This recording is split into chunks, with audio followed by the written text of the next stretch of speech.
ایک دفعہ کا ذکر ہے کہ کہیں ایک بڑی ظالم جادوگرنی رہتی تھی جس کے پاس جادو کی چھڑی تھی، جس کے ایک سرے پر ایک کالا ستارہ لگا ہوا تھا، جس کے درمیان میں ایک ہیرے جیسا موتی جڑا ہوا تھا، اور جو بھی اس ہیرے کی طرف دیکھتا اس پر ہیرے کا جادو چل جاتا تھا، اور اس جادو کے اثر سے اس شخص کو جو بھی حکم دیا جاتا وہ اس پر عمل کرتا۔ اس جادوگرنی کے نزدیک ہی ایک بہت رحم دل اور نیک خاتون رہتی تھی۔ ایک دن وہ خاتون، جس کا نام ریشما تھا، جادوگرنی کے باغ میں سیر کرنے آئی۔ جادوگرنی ایک درخت کے نیچے سو رہی تھی اور اس کی چھڑی اس کے ہاتھ سے چھوٹ کر ذرا دور گری ہوئی تھی۔ ریشما کو وہ چھڑی اتفاق سے مل گئی۔ وہ بولی، اس پر کتنا خوبصورت ستارہ لگا ہوا ہے۔ اس نے چھڑی سے وہ جادو کا ستارہ اتار کر اپنے لباس میں لگا لیا۔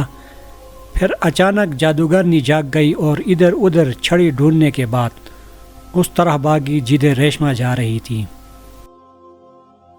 پھر ان کا آمنا سامنا ہو گیا۔ جب جادوگرنی ریشما کے سامنے آئی اور اس کی نظر ریشما کے لباس پر لگے چمکدار ستارے پر پڑی تو خود اس جادوگر کا شکار ہو گئی۔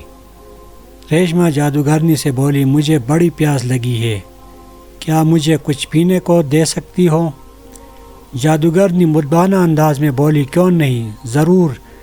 پھر وہ ریشما کے لیے پانی لے کر آئی جو اس نے پیا۔ پھر مسکرا کر ریشما بولی، بہت شکریہ، تم بہت ہمدرد ہو۔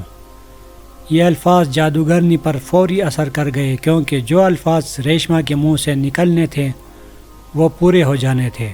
جادوگرنی ان الفاظ سے ہمیشہ کے لیے ہمدرد اور نیک بن گئی۔